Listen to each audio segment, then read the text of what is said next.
These type of kids are the skid marks on the underpants of society. Why you put us staring up like that? I'm sorry?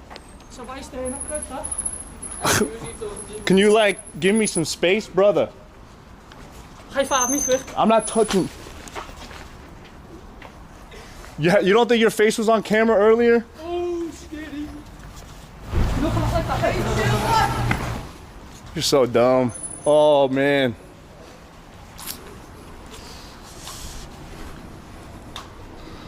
Ooh.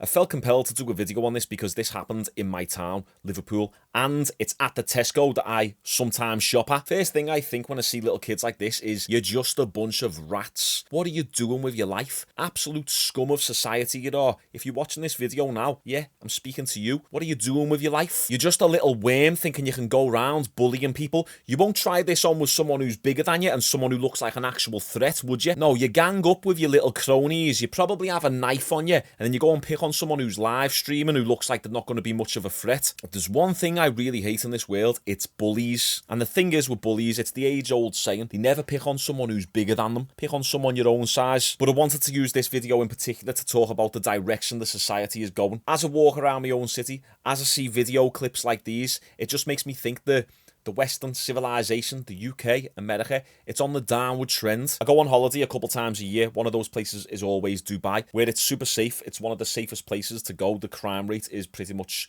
non-existent. No one's going to come up and randomly assault you there. No one's going to stab you. You know why? Because they'll friggin' get their head chopped off or their hands chopped off or prisoned for 50 years. Whereas over here, our leadership and our system is that crap. You've got little scummy kids going around like these, who grow up and become scummy adults with no real repercussions. One thing I always ask myself when I see lads like these, where did they get the confidence from? Like, look at the state of him. Look at his little skinny legs. Look at his little skinny wormy body. If he tested someone bigger than him, or someone who's trained, or me, or one of the lads who I know, he'd get absolutely folded, snapped in half like a toothpick. This isn't a threat. This is just me using it as an example to demonstrate the point that these kids get their confidence from somewhere. Why is he walking around thinking he's the man? He's the top dog. He won't even show his face, so how much confidence has he really got? He's a coward. But he gets the confidence to do this type of stuff and have this type of attitude because he's probably carrying a knife. And we have a knife crime problem here in the UK. Don't even get me started on London. It's absolutely awful down there. Proper gang violence. I've got a very close family member who's a paramedic, and this family member of mine goes out to stabbings almost feels like on a weekly basis, and shootings. Liverpool in the daytime is great in certain areas, but you've still got little rats walking around like this. I remember looking at the Liverpool crime rate around 10 years ago, and we weren't even in the top 10, whereas today we're number 5 in the UK for crime rate, and it's because this country isn't tough enough on the criminals, and I just think it's going to continuously get worse. The crime rate's awful, the illegal immigration's awful, the sentences for crimes are pretty much non-existent. You carry a knife and you get a little slap on the wrist these days. Everyone's a drug dealer. Everyone's absolute hypocrites as well. We live in a day and an age where you can ask a drug dealer who he would vote for, and he'd say Labour because it's the party for the people, and he's for the people and the working class, yet at the same time sell drugs to his own community. Anyway, this is also a reminder that you need to be able to look after yourself. You need to be able to lift and be strong, because the first thing the criminals look for when they're choosing a victim is how strong they look, how capable they look, how confident they look. In all, how many muggings have you done? I've done over 100. Your favorite target?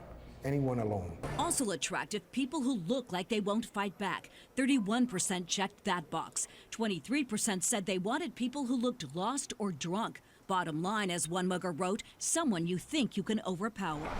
And I would lay in the alley and watch people walk by and see if, they were alone. And watch for weaknesses. If I'm walking down the street with my headphones on and hunched over and I'm dead skinny, I'm not paying attention, and I look dead sheepish, I'm going to look like an easy target. Whereas if I'm walking down the street, I look athletic, I look capable, I'm making eye contact, I've got my head held high, I've got my chest held high, I'm walking confidently, I'm in shape and aware of my surroundings, then it's going to be less likely that I'm going to become a target. So if you're sitting there with a fat belly and skinny arms, then you're putting your own safety at risk, especially if you live in one of these high crime rate cities. I've now got a family, necessity. I can't afford to be a gimp or a little nerd or geek. I must be capable. It's a necessity for me to have the capability. If someone attacks me, they feel the wrath of God come down upon them. And it's important that you feel the exact same way in yourself. Every man overestimates his capability in terms of fighting until he comes up against an actual real threat. So get your lazy ass to the gym and start learning how to fight. Like the video, boys. Oh, and by the way, I've got a new song releasing tomorrow. So make sure you follow me Spotify and check out my music channel down below. Appreciate you all. Here's some more videos and I'll see you tomorrow.